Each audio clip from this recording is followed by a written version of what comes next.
Hello everyone and welcome back to Uba Trending Gist. Today we are dissecting a powerful and poignant message from a voice that many Nigerians respect and listen to. That is Dr. Oby Ezekwesili.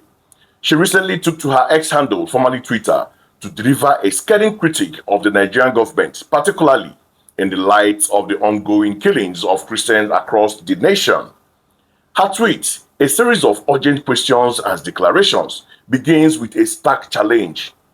Stop the bloodshed in this land, period. Dr. Ezekwesili's central point revolves around the fundamental duty of any government, the protection of its citizens. She questioned, and I quote, "Of what use are leaders and governments that cannot protect their own people?"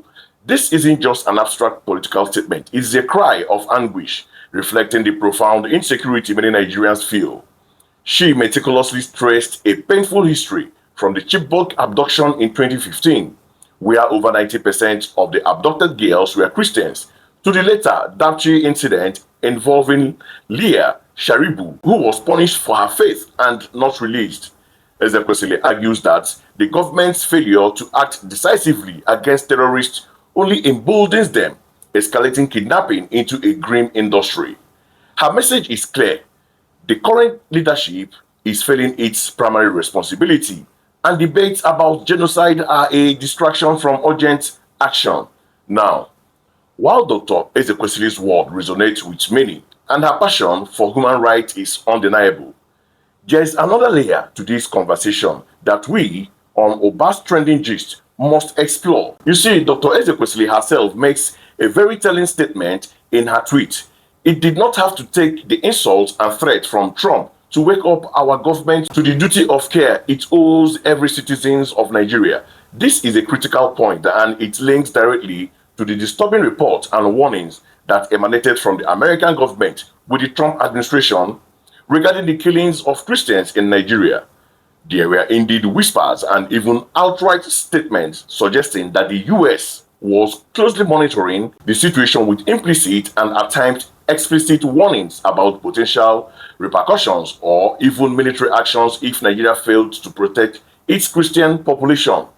The fact that a former minister like Ezekwesili acknowledges this external pressure highlights the perceived inaction of our government even when facing international scrutiny. But here's where my critical take comes in. We've seen Dr. Ezekwesili, and rightly so, lend her powerful voice whenever these heinous killings occur in the northern parts of Nigeria.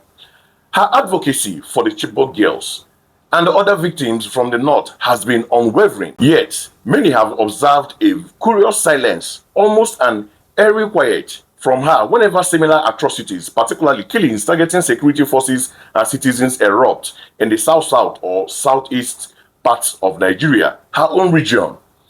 For instance, ever since the leader of the indigenous people of Biafra, IPOB, reportedly ordered its armed wing, the Eastern Security Network, ESN, to attack police and military personnel and order, which unfortunately led to tragic consequences. We have not, to my knowledge, heard Dr. Ezekwesili call out these specific perpetrators or condemn this act with the same favor. This raises a crucial question. Is this selective outrage or is there a genuine concern for her own safety that prevents her from speaking out against those who operate within her geopolitical zone?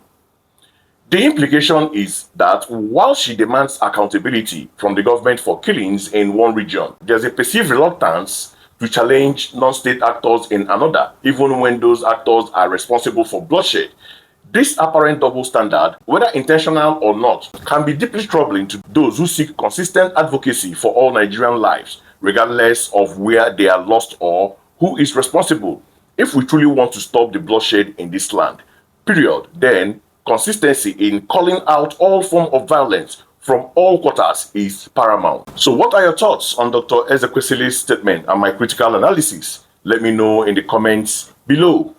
And don't forget to like this video, subscribe to Uba Trending Gist for more in-depth analysis, and hit that notification bell so you don't miss out. Until next time, stay informed, stay safe, stay engaged, and let's keep demanding better for our nation.